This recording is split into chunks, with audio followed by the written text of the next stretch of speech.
ఓం నమో వెంకటేశాయ. ఈరోజు నేను తిరుమలకు వచ్చానండి. స్వామివారిని దర్శించుకున్నాను. అదేవిధంగా రాధిక అనే పేరు పెట్టుకున్నటువంటి వారు, వారి పేరు గురించి విశ్లేషణ. రాధిక అనే పేరు పెట్టుకున్నటువంటి వారు చిత్తా నక్షత్రం తులారాశి వారు గుర్తించవచ్చు. అయితే ఈ రాధిక అనే పేరు పెట్టుకున్నటువంటి వారు ఎప్పుడు కూడా చాలా హార్డ్ వర్క్ చేయడంలో వీరు ముందుంటారు.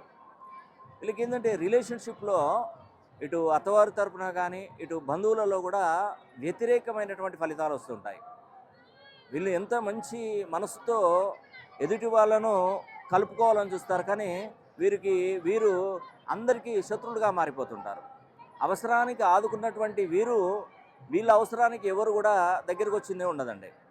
వీళ్ళకి ఏంటంటే మెయిన్గా అవకాశాలన్నీ కంటిన్యూగా చదువు బాగుంటుంది, మళ్ళీ చదువుకు తగ్గ ప్రతిఫలం అనేది పొందలేరు. ఏదైనా ఉద్యోగం చేద్దామన్నా ఉద్యోగంలో చిన్న చిన్న ఉద్యోగాలు చేయడమే. మెయిన్గా పెద్ద పెద్ద ఉద్యోగాలు చేయాలనుకున్నా కూడా అవి చేతిలో నుండి జారిపోవడం జరుగుతుంది. ఒక విధంగా చెప్పాలంటే రాధిక అనే పేరు పెట్టుకున్నటువంటి వారు కష్టజీవులండి. కష్టాన్ని నమ్ముకొని బ్రతికేటువంటి వారు. వీళ్ళకి ఏంటంటే ఫ్యామిలీ లైఫ్ ప్రాబ్లమ్స్ ఎక్కువగా ఉంటాయి. భార్యాభర్తల మధ్య విభేదాలు, తర్వాత తల్లిదండ్రుల మధ్య ఫాదర్కి అండ్ ఈ కూతురికి కొంత డిస్టర్బెన్స్ వచ్చే అవకాశాలు కూడా ఉంటాయండి. అదేవిధంగా జీవితంలో వీరు ఎంతో ఎత్తుకెదగాలని చాలా ట్రై చేస్తారండి. 99 మెట్లు ఎక్కుతారు. ఆ 99 మెట్ల నుండి జారి కింద పడితే మళ్ళీ ఒకటో మెట్టుకు వచ్చేస్తారు.